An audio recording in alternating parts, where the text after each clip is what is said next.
রহমান সম্মানিত দর্শক সহ দেশবাসীকে কিছু কথা বলছি। তো বন্ধুরা, যারা নিজেরাই কুসংস্কার, তারা আমাদেরকে সংস্কার শিক্ষা দিতে আসছে।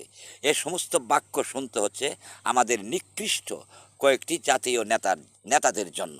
তাই জাতীয় নেতাদের পরিষ্কার ভাষায় বলছি, নির্বাচন করতে হলে সকল দলের অংশগ্রহণ, নির্বাচন করলে আপনারা জাতীয় নেতা, তা যদি না করতে পারেন তাহলে আপনারা হলেন জাতীয় হায়না। তো বন্ধুরা, তাই আমি সকল ভোটার ভাই বোনদেরকে অনুরোধ করছি, এই নির্বাচনে আপনারা ভোট দিতে যাবেন না। ভোট দেওয়া যেমন আপনার অধিকার, ভোট বর্জন করাও আপনার অধিকার। তাই সৎ ভোট ভোট হলে আপনি ভোট দিতে যাওয়া, এটা আপনার জন্য ফরজ। অসৎ ভোট হলে বর্জন করা, এটাও আপনার ফরজ। কারণ পাপীকে সমর্থন করলে আপনি নিজেও পাপী।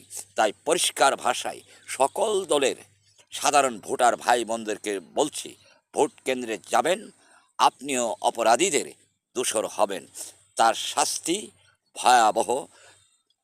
নেমুক হারাম বেঈমানদের সৃষ্টিকর্তা বিশ্বনবী সমর্থন করে না। তাই ভোট দিতে যাবেন না।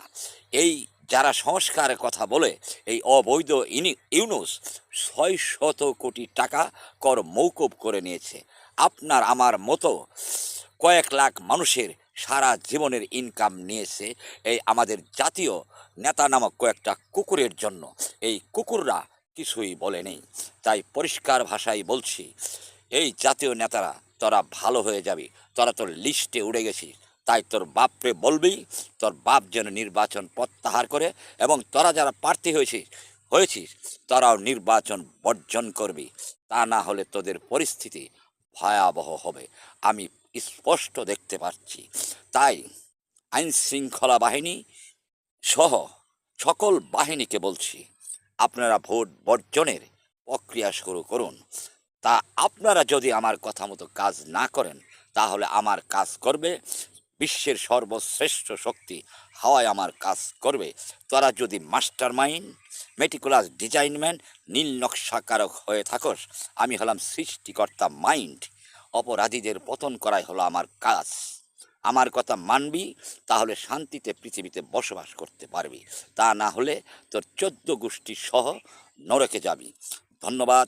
সৃষ্টিকর্তা সর্বশক্তিমান।